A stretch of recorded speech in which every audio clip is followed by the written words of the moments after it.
In this video, I'm gonna explain you about plastic deformation. Plastic deformation in the sense, I can say it's a permanent deformation. Even after the removal of load, it won't return back to its original position. Such kind of deformation, we shall call it as plastic deformation. Plastic deformation. Already this plastic deformation is very familiar word for us. Plastic deformation in the sense permanent deformation that remains even after the removal of load. Okay, so this plastic deformation is happening on the material because of two mechanisms. So one is a slip and tuning. Because of these two mechanisms, these plastic deformations we are experiencing in the material. Okay, so first let's have the knowledge about this slip. And here I have drawn the crystallographic structures. You can see the atom arrangement in the crystal. It's a general way to represent the crystallographic structure. Okay, and to get the knowledge of slip, what I'm going to do is just going to apply the shear stress. Okay, just I'm going to apply the shear stress. So both sides, the opposite manner, have represented this shear stress as tau. Okay, so and first I have to say slip is happening in the material because of the stress. That means shear stress.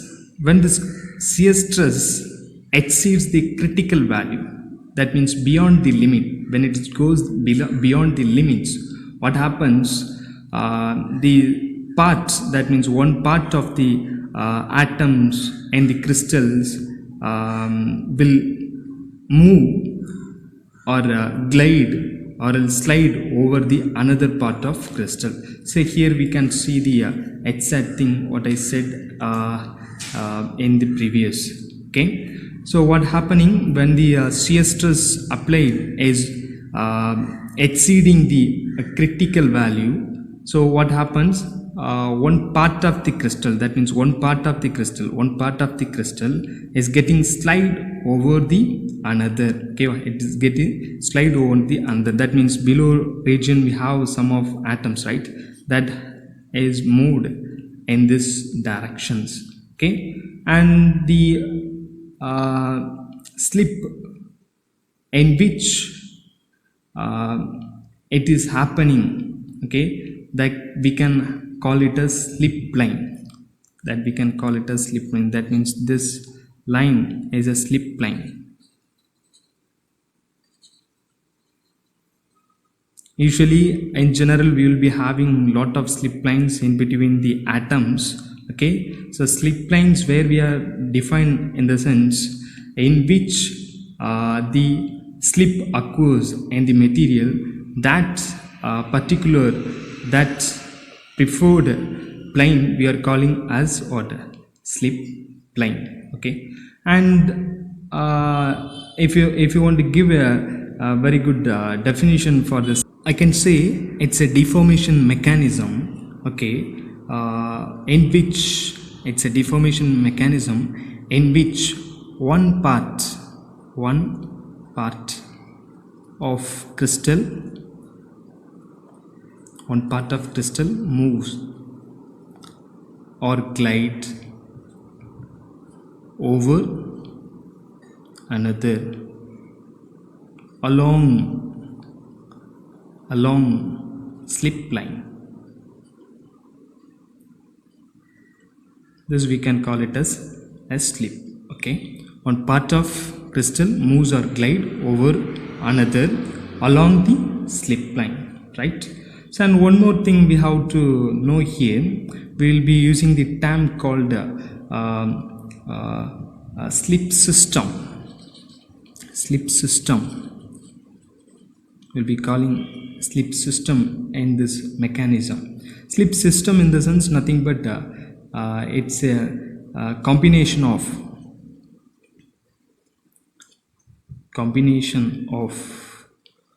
both slip line and slip direction, slip direction in the sense in which direction the slip happened, that we specify as slip direction. Okay, and one more important point we have to note here, that means when we are having this slip, the slip happens, the slip happens actually in interatomic distance, interatomic distance.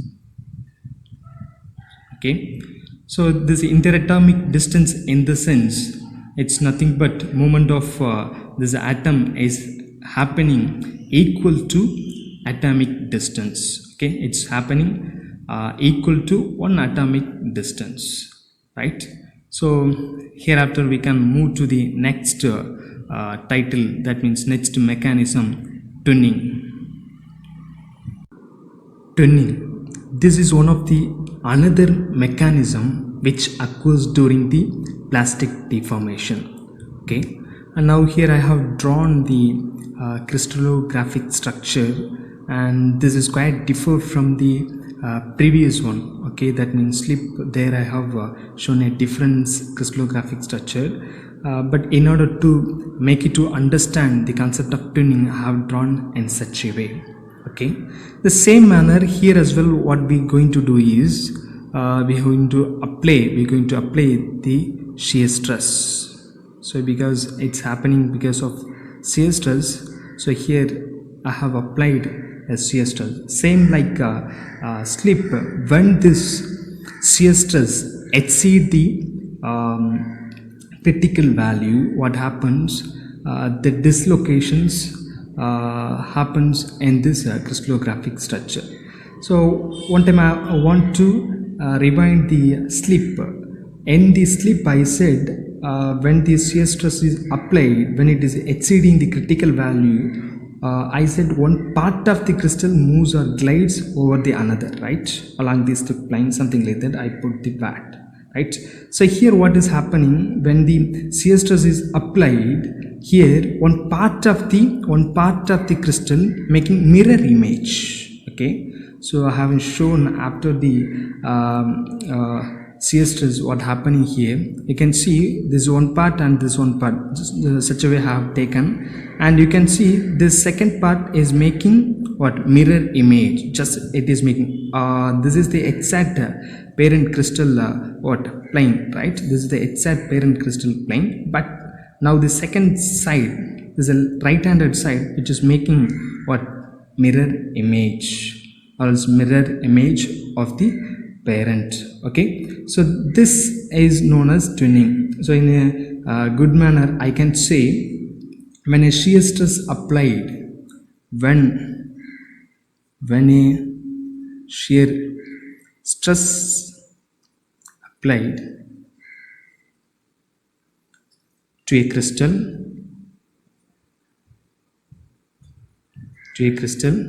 rearrange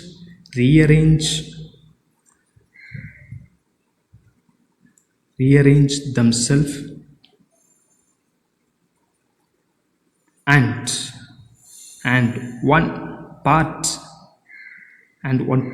of crystal become a mirror image of the other. This is the mirror image of this parent, right? So if such like dislocation happen, we can say it's because of tuning mechanism, right?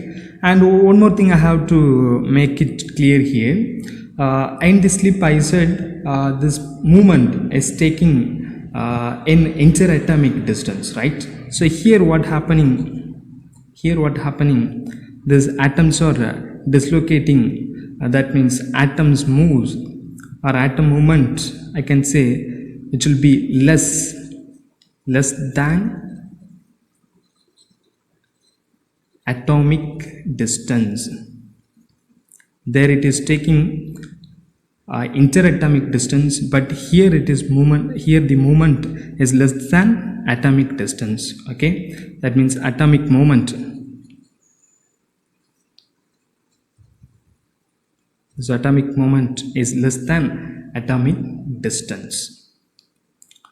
So next, one more thing is needed here.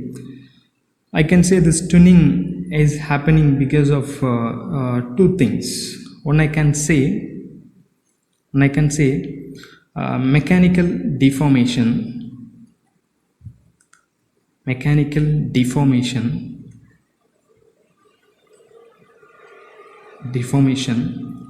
and second thing is because of annealing.